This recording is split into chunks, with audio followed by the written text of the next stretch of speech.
ETV ప్రేక్షకులకి నమస్కారం. Triple detergents of శుభమస్తు కార్యక్రమానికి స్వాగతం. ఈనాడు శుభమస్తు కార్యక్రమంలోని గ్రహఫల మంచంలో గ్రహాల యొక్క స్థితిగతులు, వాటి యొక్క శుభాశుభ ఫలితాల గురించి పరిశీలిద్దాం. అలాగే ఈరోజు 12 రాశుల వారికి ఏ సంఖ్యలు కలిసి వస్తాయి, రంగుల యొక్క ప్రాధాన్యత. ఈరోజు శ్రావణ మంగళవారం, చాలా విశేషమైనటువంటి రోజు. మంగళ గౌరి యొక్క ఆరాధన సకల శుభాలని కలిగిస్తుంది. మరి 12 రాశుల వారు మంగళ గౌరీ దేవిని ఎటువంటి ప్రక్రియలతో పూజించాలి అనేటువంటి అంశాలతో పాటు ఉద్యోగ అభివృద్ధికి, వ్యాపార లాభాలని గడించడానికి ఎటువంటి సులభ ప్రక్రియలు పాటించాలో నేటి శ్రావణ శ్రీరస్తులో పరిశీలిద్దాం. అలాగే ముఖ్యంగా 12 రాశుల వారు ఈరోజు చేపట్టవలసినటువంటి కార్యక్రమాలు ఏమిటో కూడా తెలుసుకుందాం. ముందుగా నేటి పంచాంగ వివరాలు. శ్రీ దుర్ముఖినామ సంవత్సరం శ్రావణ మాసం, దక్షిణాయనం, వర్ష ఋతువు. ఈరోజు శ్రావణ బహుళ షష్ఠి పునఃప్రయత్నాలకి పనికి వస్తుంది. అలాగే విద్యా సంబంధిత ప్రయత్నాలకు కూడా శ్రేయస్కరమైనటువంటి రోజు, వారం జయవారం లేదా మంగళవారం. ఈరోజు చేపట్టేటువంటి ఆధ్యాత్మిక కార్యక్రమాలు, పుణ్య కార్యక్రమాలు, మంగళ గౌరీ వ్రతం, సుబ్రహ్మణ్య స్వామి యొక్క అభిషేకం, కందుల దానం విశేష ఫలితాలను కలిగిస్తుంది. కుజుడు ద్వారా ఏర్పడేటువంటి ప్రతికూలతని దూరం చేస్తుంది. విశేష బాధల నుంచి బయటికి రావడానికి ఈరోజు చేపట్టేటువంటి గోసేవ, ఎర్రటి వస్త్రదానం కూడా ఉపకరిస్తాయి. ఈరోజు నక్షత్రం అశ్విని నక్షత్రం. ఈరోజు ఈ నక్షత్రంలో పుట్టేటువంటి వారికి, మొదటి పాదంలో పుట్టేటువంటి వారికి శాంతి తప్పనిసరి. అలాగే ఈరోజు ఈ నక్షత్రంలో పుట్టేటువంటి వారికి కేతు మహాదశతోటి ప్రారంభమవుతుంది. ప్రస్తుతం కేతు యొక్క స్థితి కుంభక్షేత్ర స్థితి. ఇది అనుకూల ప్రతికూల ఫలితాన్ని కలిగిస్తుంది. ఈరోజు జయవారం లేదా మంగళవారం, శ్రావణ మాసంలో వచ్చేటువంటి మంగళవారం విశేషమైంది. ఈరోజు చేపట్టేటువంటి మంగళ గౌరీ వ్రతం శుభ ఫలితాన్ని కలిగిస్తుంది. శుభమస్తు వీక్షిస్తున్నటువంటి ప్రేక్షకులందరికీ మంగళ గౌరీ యొక్క కటాక్షం కలగాలని ప్రార్థిద్దాం. శివుని ఇంటి సిరుల దీపమా, అమ్మా గౌరమ్మ. శివుని ఇంటి సిరుల దీపమా, శ్రీ విద్యా స్వరూపమా, శంకర సర్వస్వమా.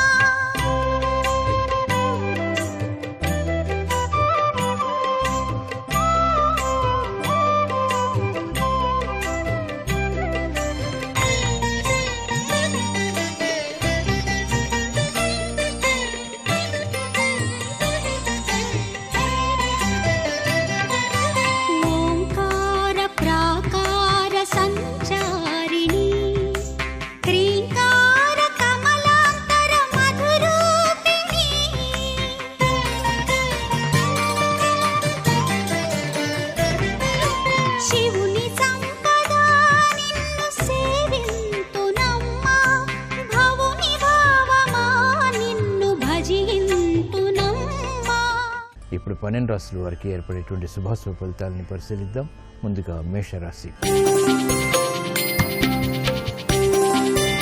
ఈరోజు మేషరాశి వారిని పరిశీలించినట్లయితే ప్రయాణాల విషయంలో జాగ్రత్తలు పాటించాలి. స్థిరాస్తి విషయాల్లో కూడా ప్రతికూల పరిస్థితులు తారసపడితే విభేదాలు ఆకస్మికంగా ఉత్పన్నమవుతాయి కాబట్టి జాగ్రత్తలు తప్పనిసరి.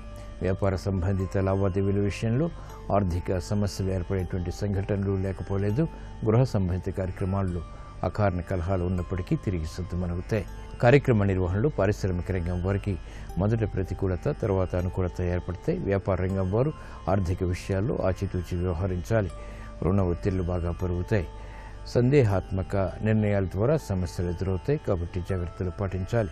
ఈ రోజు మీ అదృష్ట సంఖ్య 9. ఎరుపు వర్ణం ధైర్యాన్ని కలిగిస్తుంది. శ్రావణ మంగళవారం సందర్భంగా ఈ రోజు మేషరాశి వారు మంగళ గౌరీ దేవిని కుంకుమతో అర్చించడం ద్వారా, అష్టమ కుజుడు ద్వారా, శని ద్వారా ఏర్పడేటువంటి రుగ్మతలు కనుమరుగవుతాయి. సౌభాగ్యం పెరుగుతుంది. ఆరోగ్య పరీక్షలు ఈరోజు మీకు మేలును కలిగిస్తాయి. ఈరోజు వృషభ రాశి వారిని పరిశీలించినట్లయితే విదేశీ సంబంధిత లావాదేవీలు కలిసి వస్తాయి. మానసిక ధైర్యం కలిగి ఉంటారు. చేపట్టేటువంటి కార్యక్రమాల్లో ఆశించినటువంటి ప్రయోజనాలని అన్ని రంగాల వారు క్రమక్రమంగా పొందగలుగుతారు. ఆర్థిక స్తోమత పెరుగుతుంది. గృహ విషయాల్లో అనుకూల వార్తలు ఆనందాన్ని కలిగిస్తాయి. శుభ పరిణామాలు పారిశ్రామిక రంగం వారికి చోటు చేసుకుంటే, వ్యాపార రంగం వారికి అభివృద్ధిని సాధించేటువంటి ప్రణాళికలు అమలు చేయగలుగుతారు. చేపట్టేటువంటి కార్యక్రమాలు విద్యార్థులకి ప్రోత్సాహాన్ని కలిగిస్తాయి. ఉన్నతికై చేపట్టేటువంటి కార్యక్రమాలు విదేశీ పరంగా కూడా రాణిస్తాయి. వ్యవహారాల్లో ఏర్పడినటువంటి ప్రతికూలత వైద్య వృత్తి వారికి తగ్గుతుంది. ఈ రోజు మీ అదృష్ట సంఖ్య 2, తెలుపు వర్ణం ప్రశాంతతను పెంచుతుంది. శ్రావణ మంగళవారం సందర్భంగా ఈ రోజు వృషభ రాశి వారు మంగళగౌరీ దేవిని శ్రీగంధంతో పూజించడం ద్వారా శుభ పరిణామాలు గృహంలో చోటు చేసుకుంటే ఆదాయం పెరుగుతుంది, ప్రశాంతత పెరుగుతుంది. కోర్టు సంబంధిత వ్యవహారాలు, ప్రక్రియలు ఈ రోజు మీకు అనుకూలం. ఈ రోజు మిథున రాశి వారిని పరిశీలించినట్లయితే ఆదాయాన్ని పెంపొందింప చేసుకునేటువంటి మార్గాలు సులభతరమవుతాయి. లాభదాయకమైనటువంటి కార్యక్రమాన్ని క్రమక్రమంగా చేపట్టగలుగుతారు. శత్రు భీతి తగ్గుతుంది. వ్యవహారాల్లో చుక్కెదురు పరిస్థితుల్ని వేగవంతంగా అధిగమించగలుగుతారు. వాహన సౌఖ్యం కొనసాగుతుంది. విద్యా సంబంధిత వ్యవహారాల్లో కూడా విజయాలు సిద్ధిస్తాయి. విద్యార్థులకి ఆశించినటువంటి ప్రయోజనాలు విద్యాపరంగా పొందగలుగుతారు. కార్యక్రమ నిర్వహణలో నైపుణ్యం వైద్య వృత్తి వారికి పెరుగుతుంది. ఆర్థిక సంబంధిత లావాదేవీలు పారిశ్రామిక రంగం వారికి కలిసి వస్తాయి. వైద్య వృత్తి వారికి అనుకూల పరిస్థితులు వృత్తిపరంగా ఆనందాన్ని, సంతృప్తిని కలిగిస్తాయి. ఈ రోజు మీ అదృష్ట సంఖ్య 1, ఎరుపు వర్ణం ధైర్యాన్ని కలిగిస్తుంది. శ్రావణ మంగళవారం సందర్భంగా ఈ రోజు మిథున రాశి వారు మంగళగౌరీ దేవిని పసుపు కుంకుమలతో అర్చించడం ద్వారా క్లిష్ట సమస్యలకు పరిష్కారాలు పొందగలుగుతారు. విద్యా ప్రయత్నాలు ఈ రోజు మీకు అనుకూలం. ఈ రోజు కర్కాటక రాశి వారిని పరిశీలించినట్లయితే ఆధ్యాత్మిక కార్యక్రమాల ద్వారా సంతృప్తికర సంఘటనలు చోటు చేసుకుంటే ఆశించినటువంటి ప్రయోజనాల్ని వృత్తిపరంగా వెంటనే పొందలేకపోతారు. శారీరక రుగ్మతలు ప్రబలమవుతాయి. ఆరోగ్య రక్షణ తప్పనిసరి. అధిక ఖర్చులు ఉక్కిరిబిక్కిరి చేస్తే చేపట్టేటువంటి కార్యక్రమాలపై ఏకాగ్రత తగ్గుతుంది. వేగవంతమైనటువంటి నిర్ణయాల ద్వారా సమస్యల్ని విద్యార్థులు ఎదుర్కోవాల్సినటువంటి సంఘటనలు చోటు చేసుకుంటే కాబట్టి జాగ్రత్తలు వహించాలి. మహిళలకు ఖర్చులు ఉక్కిరిబిక్కిరి చేస్తే చేపట్టేటువంటి కార్యక్రమాల్లో గృహపరంగా అనిశ్చితి కొనసాగుతుంది. నిర్ణయాలు తీసుకోలేనటువంటి పరిస్థితులు విస్మయాన్ని కలిగిస్తాయి. ఈ రోజు మీ అదృష్ట సంఖ్య 9, పసుపు వర్ణం త్వరితగతిన శుభాలను కలిగిస్తుంది. శ్రావణ మంగళవారం సందర్భంగా ఈ రోజు కర్కాటక రాశి వారు మంగళగౌరీ దేవిని పూజించి క్షీరాన్నాన్ని నివేదన చేయడం ద్వారా ఆర్థిక అవమానకర సంఘటనలు కనుమరుగవుతాయి. ఆర్థిక వృద్ధి చేకూరుతుంది. ఆర్థిక లావాదేవీలు, సంభాషణలు, ప్రక్రియలు ఈరోజు మీకు అనుకూలం. ఈరోజు సింహరాశి వారిని పరిశీలించినట్లయితే కార్యక్రమాలను వేగవంతంగా పూర్తి చేయగలుగుతారు. ఆత్మవిశ్వాసం కలిగి ఉంటారు. అధికారంతో కూడినటువంటి కార్యక్రమాల ద్వారా పేరు ప్రఖ్యాతులు పెంపొందింప చేసుకునేటువంటి అవకాశాలు దగ్గరవుతాయి. నష్టాలని భర్తీ చేసుకునేటువంటి కార్యక్రమ నిర్వహణలో ప్రోత్సాహం లభిస్తుంది. ఆర్థిక సంబంధిత లావాదేవీలు కలిసి వస్తాయి. సంభాషణలు రుచిస్తాయి. చేపట్టేటువంటి కార్యక్రమాలు పారిశ్రామిక రంగం వారికి బలాన్ని పెంచుతాయి. ఆర్థిక సంబంధిత కార్యక్రమాల్లో వేగవంతమైనటువంటి నిర్ణయాలు, తద్వారా విషయాలు కూడా సాధించగలుగుతారు. వ్యాపార రంగం వారికి లాభాలను గడించేటువంటి యుక్తులు లాభిస్తాయి. చేపట్టేటువంటి కార్యక్రమాలు విద్యార్థులకి అనుకూలం. ఈ రోజు మీ అదృష్ట సంఖ్య 9, ఎరుపు వర్ణం ధైర్యాన్ని కలిగిస్తుంది. శ్రావణ మంగళవారం సందర్భంగా ఈ రోజు సింహరాశి వారు శ్రీ మంగళగౌరీ దేవిని తెల్లటి పుష్పాలతో పూజించడం ద్వారా గతంలో చేసినటువంటి పొరపాట్లు ఆర్థికంగా సవరించుకునేటువంటి అవకాశాలు దగ్గరవుతాయి. ఆర్థిక విజయాలు సాధించగలుగుతారు. సాహస నిర్ణయాలు ఈరోజు మీకు అనుకూలం. ఈరోజు కన్యారాశి వారిని పరిశీలించినట్లయితే స్థిరాస్తి విషయాలు అనుకూలం. మానసిక ధైర్యం కలిగి ఉంటారు. విదేశీ సంబంధిత లావాదేవీలు కలిసి వస్తాయి. ఆరోగ్య రక్షణ వెనంటి ఉంటుంది. కార్యక్రమాల్లో విజయాలు వేగవంతమవుతాయి. ఆనందాన్ని కలిగిస్తాయి. బాధ్యతతో కూడినటువంటి కార్యక్రమాలు, తద్వారా విజయాలు పారిశ్రామిక రంగం వారికి దగ్గరవుతాయి.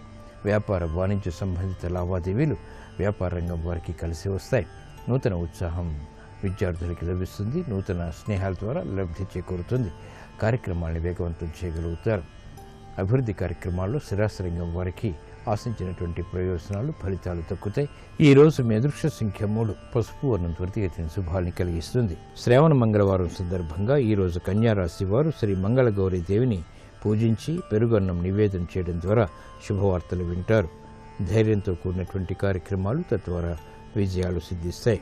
ఆరోగ్య పరీక్షలు ఈరోజు మీకు మేలును కలిగిస్తాయి. ఈరోజు తులారాశి వారిని పరిశీలించినట్లయితే సంబంధ బాంధవ్యాలు మెరుగవుతాయి. ఆసక్తికరమైనటువంటి అంశాలు ఆర్థిక పరంగా కలిసి వస్తాయి. నూతన విధి విధానాలతో కూడినటువంటి కార్యక్రమాలు వ్యాపార రంగం వారు ప్రవేశపెట్టగలుగుతారు.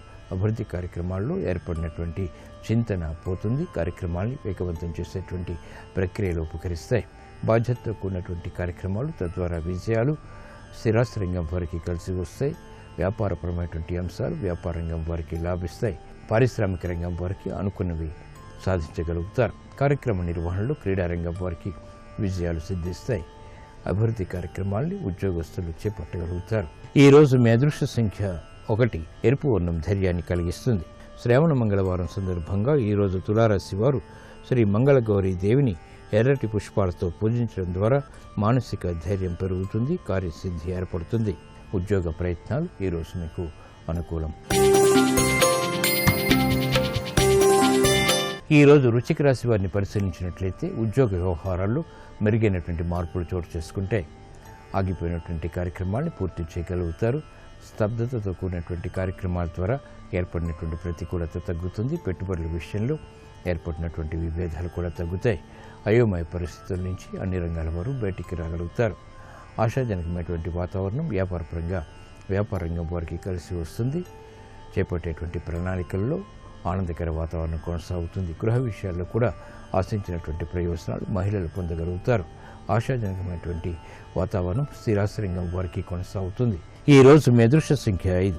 ఆకుపచ్చ వర్ణం రక్షణకి దోహదపడుతుంది. శ్రావణ మంగళవారం సందర్భంగా ఈ రోజు వృశ్చిక రాశి వారు శ్రీ మంగళగౌరీ దేవిని మందారాలతో పూజించడం ద్వారా జన్మ శని కుజుల ద్వారా ఏర్పడేటువంటి రుగ్మతలు కనుమరుగవుతాయి. లాభదాయకమైనటువంటి కార్యక్రమ నిర్వహణ తద్వారా విజయాలు పొందగలుగుతారు. విదేశీ లావాదేవీలు సంభాషణలు ఈ రోజు మీకు లాభదాయకం. ఈ రోజు ధనుసు రాశి వారిని పరిశీలించినట్లయితే అనుకూల మార్పులు ఆర్థికంగా చేకూరుతాయి. ఆందోళనకర పరిస్థితులు కూడా వెన్నట్టి ఉంటాయి.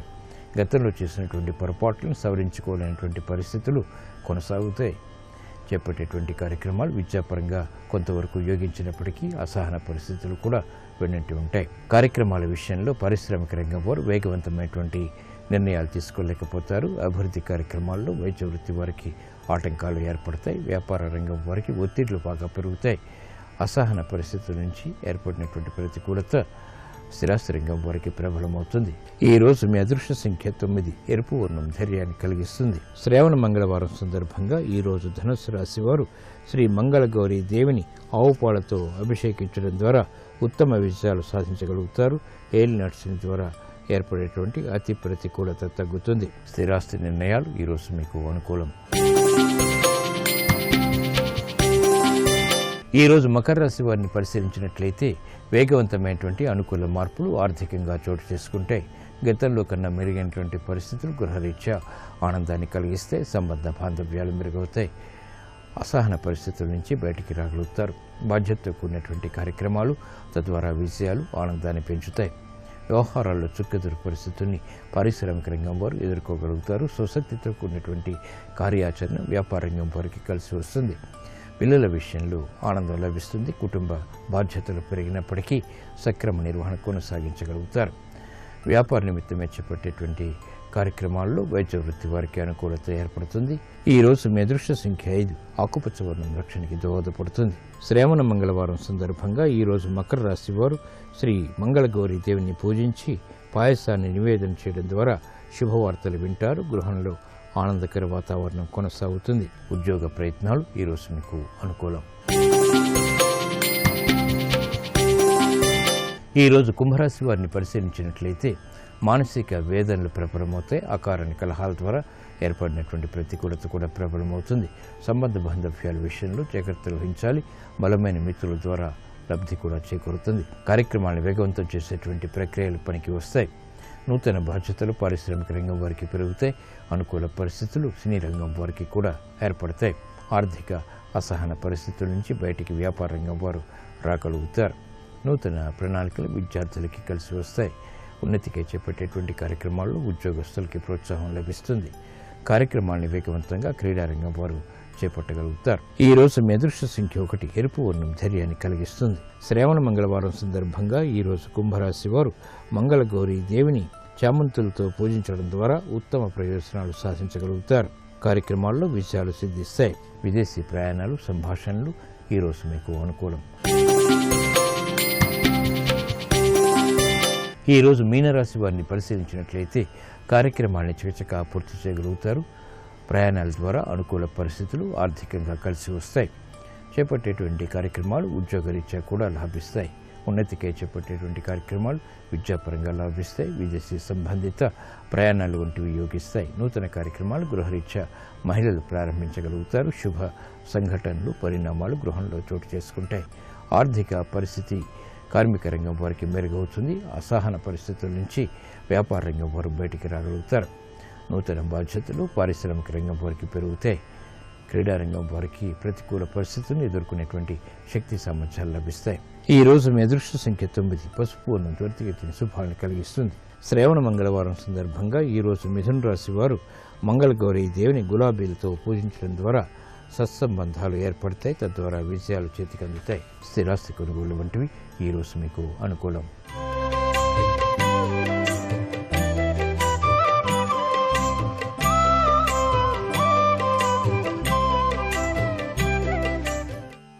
ఉద్యోగరీత్యా విఘ్నాలు ఏర్పడుతున్నప్పుడు వాటిని అధిగమించడానికి, అలాగే వ్యాపార నష్టాల్ని భర్తీ చేసుకునేటువంటి కార్యక్రమాల్లో విజయాలు సాధించడానికి, లాభాలని గడించడానికి ఎటువంటి సులభ ప్రక్రియలు పాటించాలో శ్రావణ శ్రీరస్తు అంశంలో పరిశీలిద్దాం.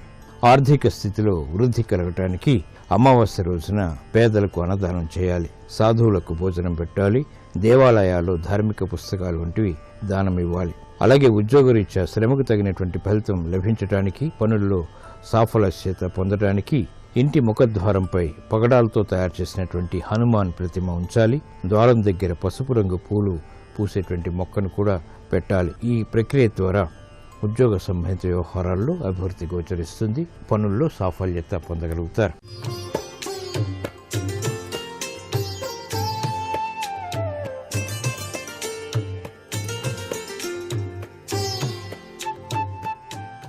XXX డిటర్జెంట్ సోప్ శుభమస్తు కార్యక్రమంలో గృహబలం అంశానికి స్వాగతం. మీ ఇంట్లో పూజా మందిరంలో ఉండేటువంటి విగ్రహాల్లో విష్ణువు, ఇంద్రుడు, శివుడు, సూర్యుడు, కార్తికేయుడు వీరి యొక్క విగ్రహాల్ని తూర్పు ముఖం లేదా పశ్చిమ ముఖంలో ఉండేటట్టుగా పూజా మందిరంలో ఏర్పాటు చేసుకోవాలి. అలాగే ఆంజనేయ స్వామి వారి విగ్రహం చిన్నది ఉన్నప్పుడు నైరుతి కానీ వాయువ్యం కానీ చూస్తూ ఉన్నట్టుగా అమర్చుకోవాలి. మీ కులదైవమైనటువంటి ఆ యొక్క మూర్తితత్వాన్ని మీ పూజా మందిరంలో ఒక ప్రత్యేకమైనటువంటి మధ్యస్థానంలో ఎత్తులో అమర్చుకోవటం సర్వశ్రేయోదాయకవంతమైనటువంటి విషయం. నీళ్లు పోయేటువంటి మార్గాలు చాలామంది వివిధ రీతుల్లో ఏర్పాటు చేస్తూ ఉంటారు. కానీ వంటింట్లో నీళ్లు పోవటానికి మార్గాల్ని ఉత్తరం లేదా తూర్పు వైపుగా ఏర్పాటు చేసుకోవాలి. ఈ యొక్క ద్వారం ఉంది చూసారా, ఎప్పుడైనా సరే సింహద్వారం నిర్మాణం చేసేటప్పుడు ఈ ద్వారం వెడల్పుందే ఎత్తులో సగం ఉండాలి. ఇది చాలా ముఖ్యమైనటువంటి విషయం వాస్తులో. ద్వారబంధానికి గడప తప్పనిసరిగా ఉండాలి. గడపలు తొలగించి నిర్మాణాలు చేసేటువంటి విధి విధానం ప్రస్తుత ప్రపంచంలో ఎక్కువ ఆచరణలో ఉంది. అది అంత సబబైనటువంటి పద్ధతి కాదు అనేటువంటి విషయాన్ని కూడా గుర్తెరుగుదాం.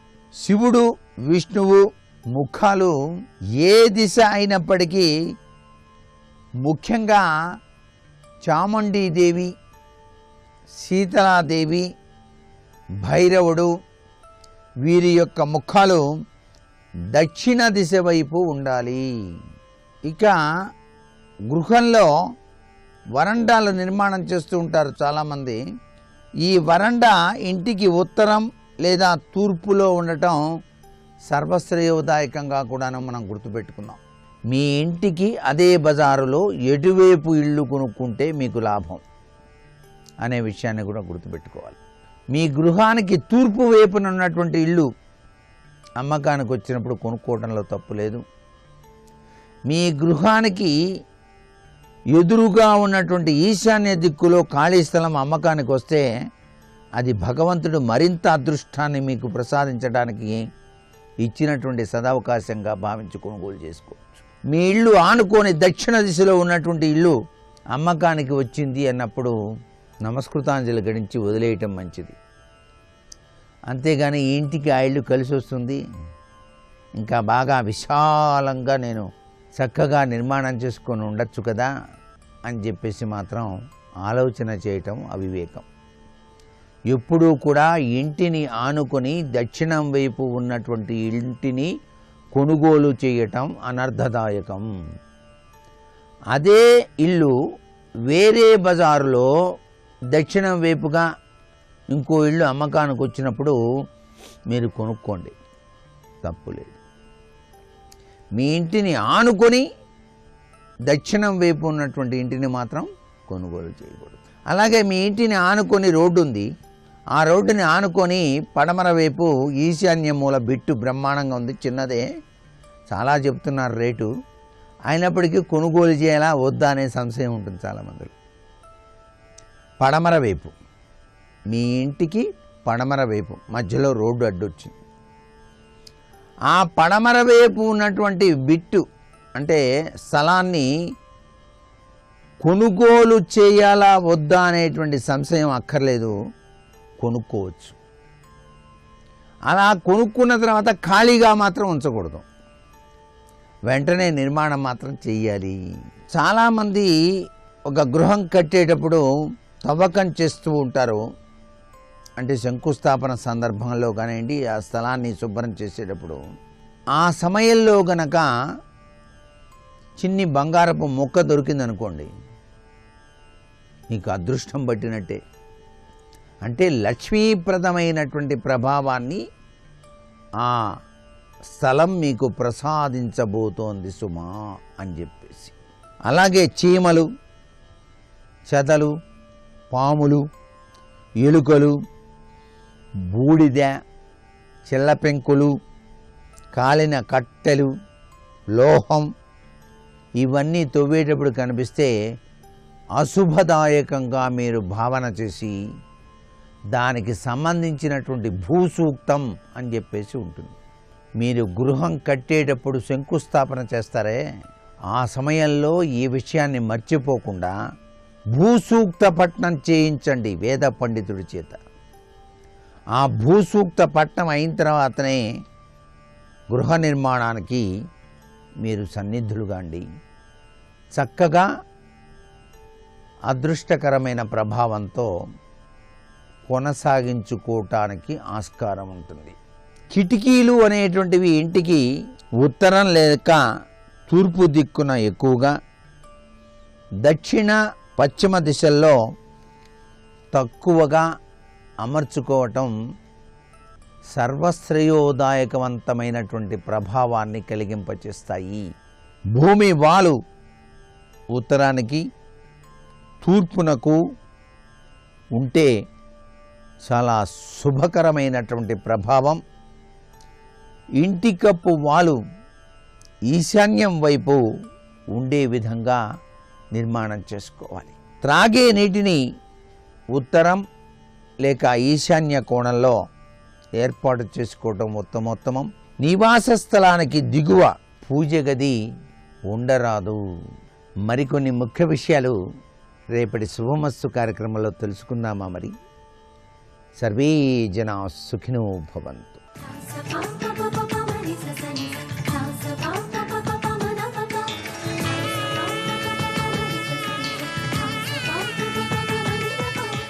శుభమస్తు కార్యక్రమంలో కృష్ణవేణి వైభవాన్ని, ప్రాశస్త్యాన్ని, విశేషాలను ఒక్కసారి అనుసంధానం చేసుకుందాం.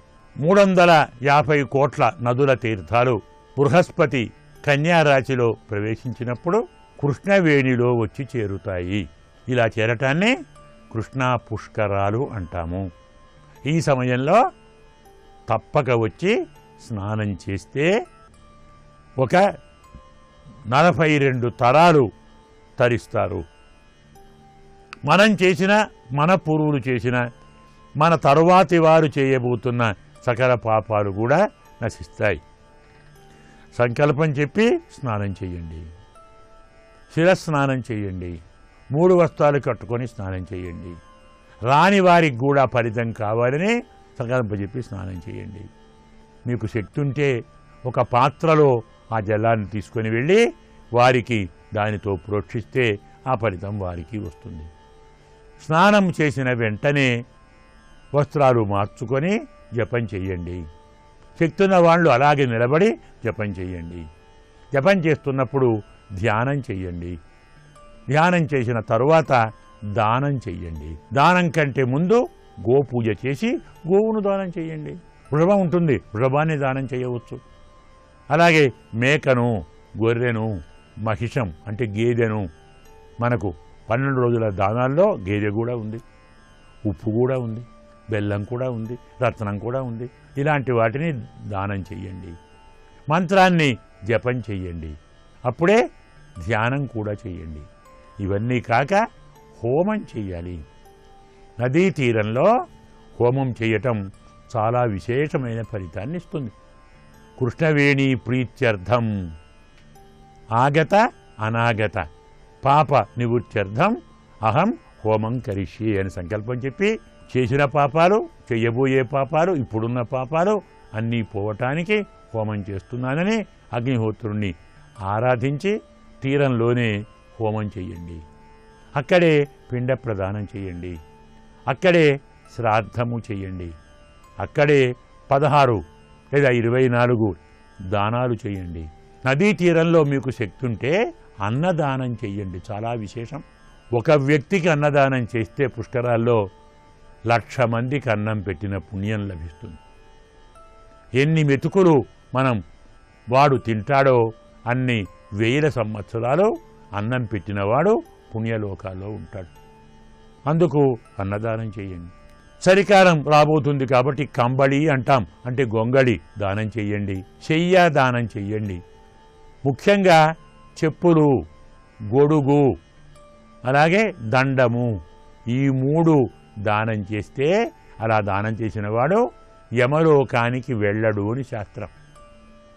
చాలామంది అపార్థం చేసుకుంటారు. కానీ ధర్మశాస్త్రం పాదరక్షలు, ఛత్రము, దండం ఈ 3 దానం చేసిన వాడు యమలోకానికి వెళ్ళాడు.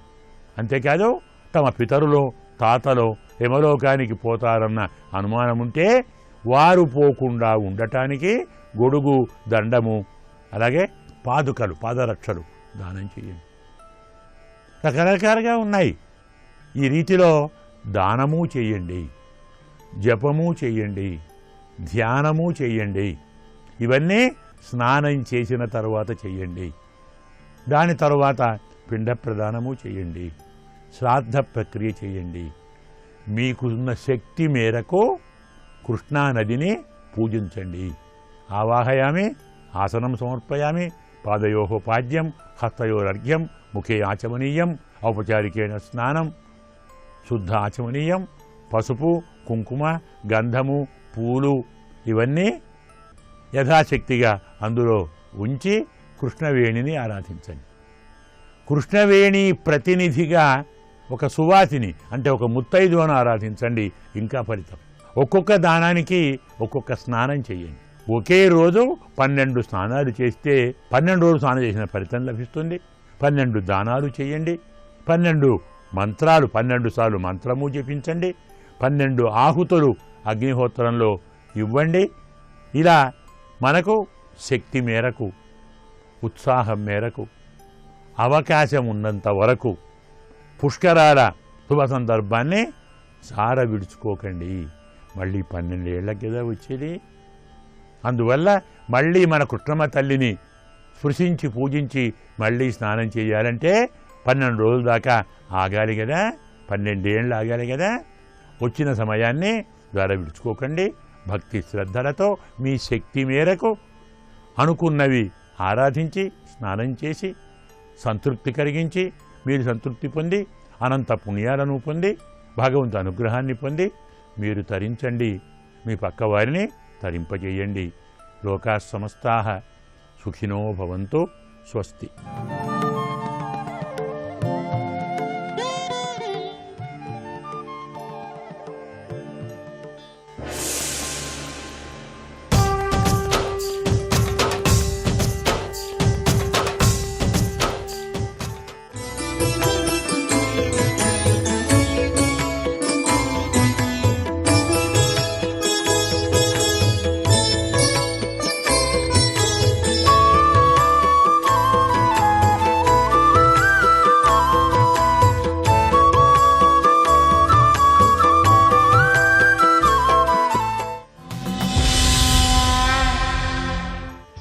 సైంధవుడు దొరకాలంటే ఒకటే ఒక్క ఆలోచన ఉంది. ఏమిటో తెలుసా? ఇనమండలంబు మరవడను నిరించత దమము పండవోత్తమ, అది గృంకిన చందమైన సైంధవుడును కౌరవ యోధులు కడుం ప్రమదమునన్. నేను ఒక మాయాతిమిరాన్ని, నల్లటి మబ్బుని సృష్టిస్తాను, అది సూర్యుడికి అడ్డెడుతుంది. అది అడ్డు వెళ్ళగానే సూర్యాస్తమయం అయిపోయింది, చీకటి పడిపోయిందని పాండవ వీరు, ఈ కౌరవ వీరులు అందరూ సంతోషంతో పెద్ద పెద్ద హర్షధ్వానాలు చేస్తూ అటువైపు చూస్తారు. అందరూ యుద్ధం మానేసి ప్రాణాలు దక్కేరా, బతికేశానని చెప్పి ఈ పిచ్చారి సైంధవుడు ఏం చేస్తాడంటే రథం ఎక్కి అటు చూస్తాడు. అలా చూడగానే బాణం వేసి కొట్టాయి తలకని, మబ్బు తీసేస్తానన్నాడు. అనగానే అలాగా బావా అంటున్నాడు. ఇంక ఏం లేదు, కొన్ని క్షణములు మిగిలే అంతే. నల్లటి మబ్బు కమ్మించాడు కృష్ణ పరమాత్మ. సూర్యాస్తమయం అయిపోయింది, చీకటి పడిపోయింది, మేమే గెలిచేసాం, అర్జునుడు ప్రతిజ్ఞను నెరవేర్చుకోవాలని అటువంటి వాటికి సిద్ధంగా ఉంటారు ధర్మం కోసం వీళ్ళందరూ పెద్ద పెద్ద అల్లర్లు చేస్తూ సంతోషంతో కేరింతలు కొడుతుంటే సైంధవుడు విన్నాడు.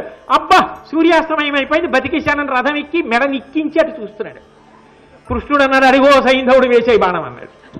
అనగానే అతడు కని గంధమాల్యార్చితమై తన మెరయుచున్న సిత శర ముగ్రోగ్ధతినీయ డేగ పులుగును గతిగొను క్రియ అది హరించ గ్రక్కున శరమున్. వెంటనే అర్జునుడు తన అక్షయ బాణతోణీరంలో గంధాన్ని రాసి పుష్పాల చేత అక్షతల చేత అర్చన చేయబడి గురి తప్పనటువంటి ఒక భయంకరమైన బాణాన్ని గాంధీవానికి సంధించి విడిచిపెడితే ఎక్కడి నుంచో వచ్చినటువంటి డేగ చిన్న పిట్టనెత్తుకుపోయినట్టుగా సైంధవుడి యొక్క తలని తరిగేసి తరిగేయగానే మబ్బు తప్పుకుంది, మళ్ళీ సూర్యోదయం అయింది. ఇంకా ఉంది కాలం, సూర్యాస్తమయం అవ్వలేదు. సూర్యాస్తమయంలో తేడా ఏం చేయలేదు. ఓ నల్ల మబ్బు అడ్డొచ్చింది, అది వాళ్ళు గమనించలేదు, చీకటి పడిపోయింది, అస్తమయం అయిపోయింది అనుకున్నారు. ఇప్పుడు ఆ మబ్బు తప్పింది, కొద్ది క్షణాల వ్యవధి మిగిలింది. అయ్యో ఇంకా అవలేదు సూర్యాస్తమయం, సైంధవుడు ఏడన్నారు. ఇంకేం సైంధవుడు కింద పడిపోయాడు, తలకాయ పైన ఉంది.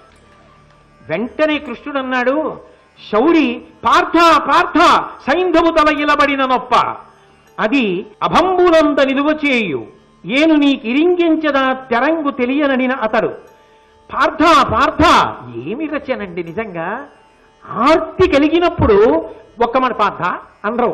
చౌరి పార్థ పార్థ అర్జున అర్జున ఆ తల కింద పడిపోకూడదు, దాన్ని అలాగే పైన ఆకాశంలో ఆడు బాణాలతో అన్నాడు. అనేటప్పటికీ అదేమిటి కిందెద్దు పడకూడదు అని బాణంతో కొట్టి ముందుకు తీసుకెళ్ళా, బాణంతో కొట్టి వెనక్కి తీసుకురాను, బాణంతో పైకెత్తా, బాణంతో కింద పడయ్యా. ఆకాశంలో బంతులాడుతూ సూర్యాస్తమయం అవలేదుగా. క్రౌర్యంతో వీళ్ళు విజృంభించారు. వీళ్ళ బాణములకు మళ్ళీ ప్రతీకారం చేస్తూ అలాగే ఆడుతున్నాడు. ఆడుతూ ఆడుతూ ఆయన అన్నాడు, ఎందుకయా ఈ సైంధవుడి తల ఎందుకు కింద పడకూడదు కృష్ణ, ఎంతసేపు నేను ఇలా బంతులాడాలి చెప్పన్నాడు. ఆయన అన్నాడు, ఈ తల పొడమింపడనీ కాతని తొడ మీద వైచున్నది, ఆ పని విఖ్యాతంబగు పాశుపతము చేతనయగుగాక యొంట చెల్లునే మనకున్. నిన్ను కైలాసానికి తీసుకెళ్లి పాశుపత మంత్ర సిద్ధి కల్పించడానికి కారణం అర్జున ఇప్పుడు చెప్తున్నాను. ఈ సైంధవుడు వృద్ధక్షత్రుడు అనబడేటటువంటి ఒక మహావీరుని యొక్క కుమారుడు. ఆయన గొప్ప తపస్సు చేసి వీడిని కన్నాడు. వీడు చిన్నతనంలో తిరుగుతుండగా అశరీరవాణి పలికింది.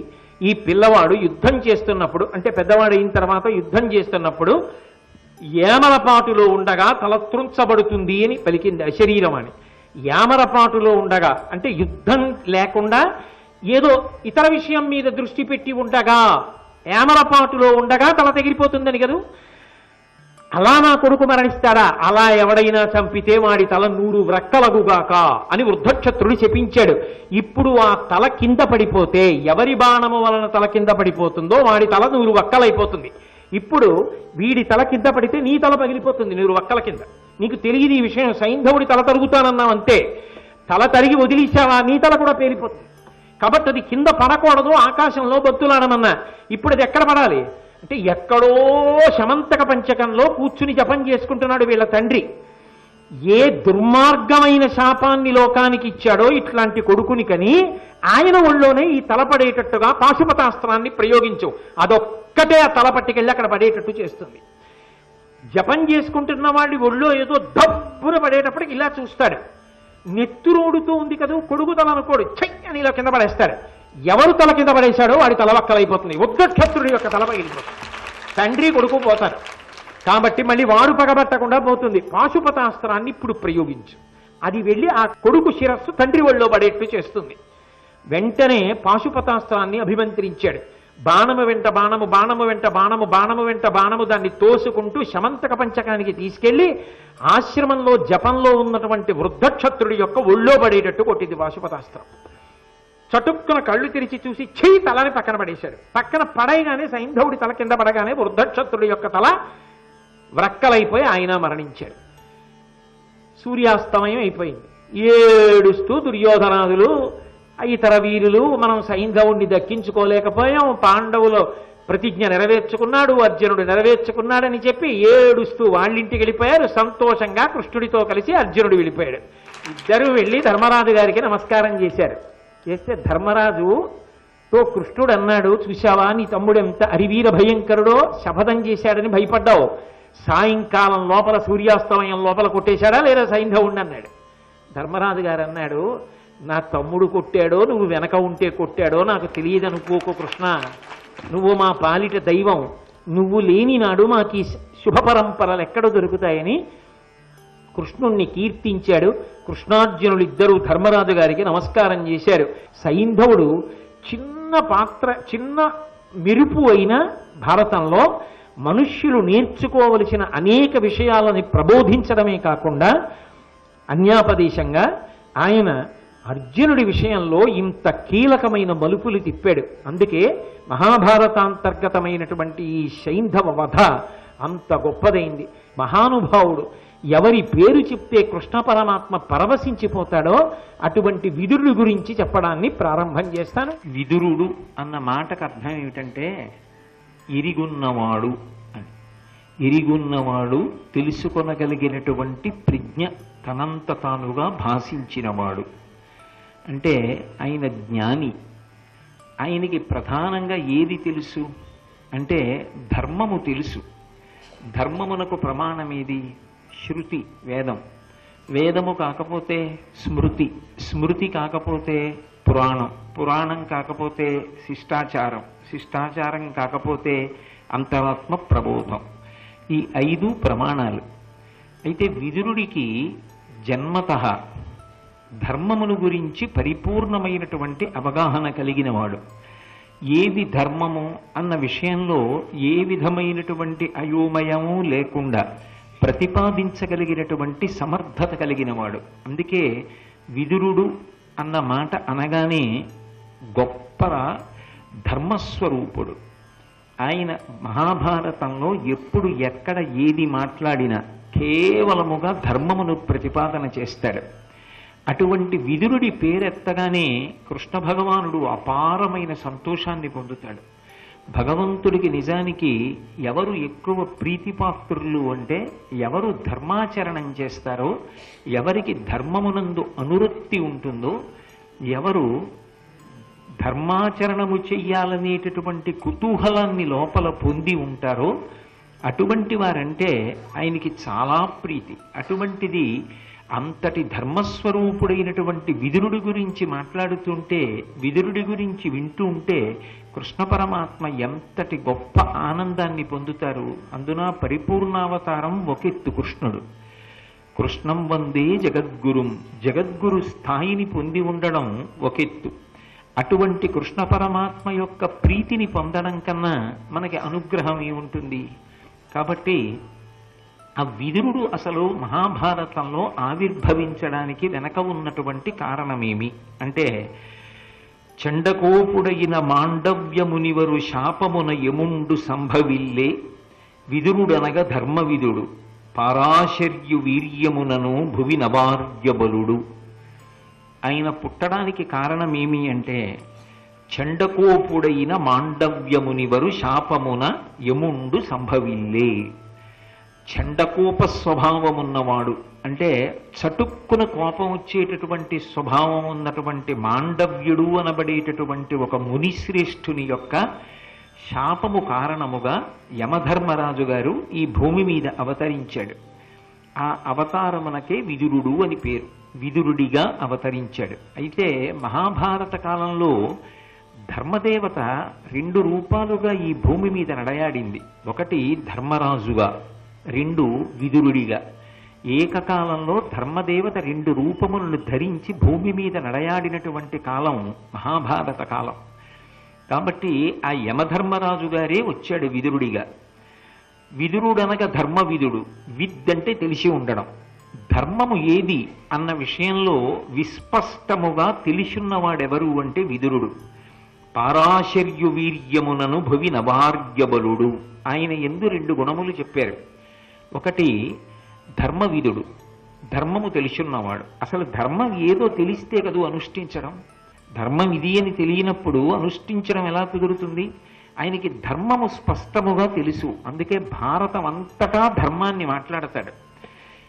ఎవరు అనుష్ఠించారు అన్నది వదిలిపెట్టండి. అనుష్ఠించిన వాడు బాగుపడ్డాడు, అనుష్ఠించని వాడు చెడిపోయాడు. కానీ తన కర్తవ్యంగా చెప్పడం మాత్రం చెప్తూనే ఉంటాడు విదురుడు. అయ్యో ఇలా అన్నారే అని చెప్పడం మాత్రం ఆపడు. అది ఆయన కర్తవ్యతానిష్ట. అది ఆయన యొక్క ధార్మికమైనటువంటి లక్షణం.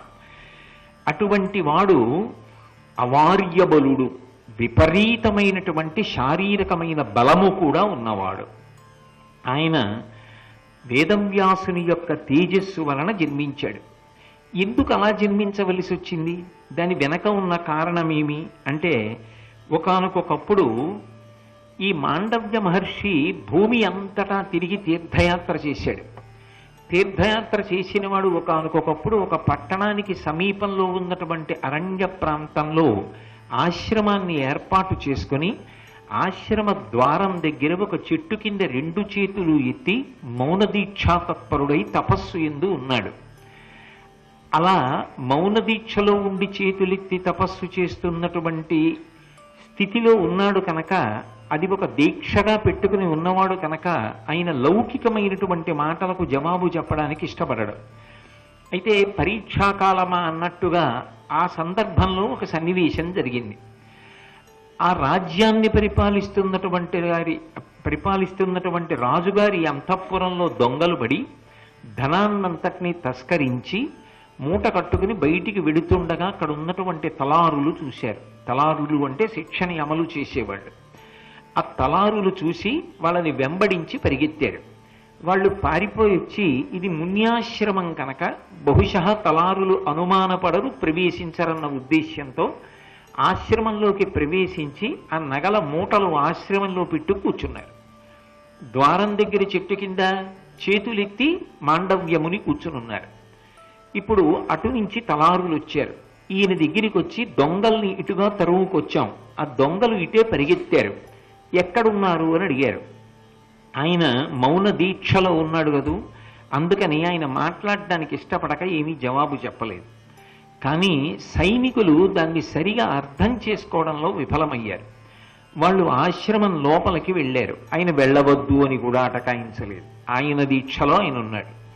వాళ్ళు లోపలికి వెళ్ళి వెతికితే దొంగలు కనబడ్డారు. ఆ దొంగలు తీసుకొచ్చినటువంటి ధనపు మూటల్ని వాళ్ళు రాజుగారి సమక్షానికి తీసుకెడుతూ మాండవ్యముని కూడా తీసుకెళ్లారు. తీసుకెడితే ఈయన మౌన దీక్షలో ఉన్నాడు. మహారాజా బహుశः ఈయన సంధానకర్త. రాజాంతఃపురంలో ధనాన్ని అపహరించి తెచ్చి ఆశ్రమంలో పెట్టండి, ఎవరూ అనుమానించే అవకాశం ఉండదని బహుశः చెప్పి ఉంటాడు. అందుకని దొంగలు అక్కడే ఉన్నారు. ఈయనకి కూడా ఇందులో పాత్ర ఉన్నది అనడానికి అనుమానానికి సాక్ష్యమేమి అంటే, ఇటుగా వచ్చిన దొంగలు ఇటు వెళ్ళారు అన్నప్పుడు ఈయన జవాబు చెప్పలేదు. రాజు యొక్క సైనికులతో సహకరించలేదు, మౌనంగా ఉన్నాడు. మేమే అనుమానంతో తీసుకొచ్చాం కాబట్టి ఈయనకి కూడా ఇందులో హస్తం ఉన్నది అన్నారు. రాజు ఎవరైతే ధనాన్ని అపహరించారో ఆ దొంగల్ని వెంటనే సంహారం చేయించాడు. చేయించి ఈయనకి కురుత శిక్ష అని ఒక శిక్ష వేయించాడు. అంటే ఒక శూలాన్ని తిప్పి పాతారు. ఎవరిని శిక్షిద్దాం అనుకుంటారో ఆ వ్యక్తిని తీసుకెళ్లి దాని మీద కూర్చోబెడతారు. కూర్చోబెడితే అది ఏమవుతుందంటే కింద నుంచి మెల్లమెల్లగా దిగిపోతూ మల విసర్జన ద్వారము గుండా శూలము బరువుకి లోపలికి దిగుతూ ఉంటుంది. దిగుతూ బరువు అయిన కొద్దీ దిగుతూ కపాలాన్ని భేదిస్తుంది.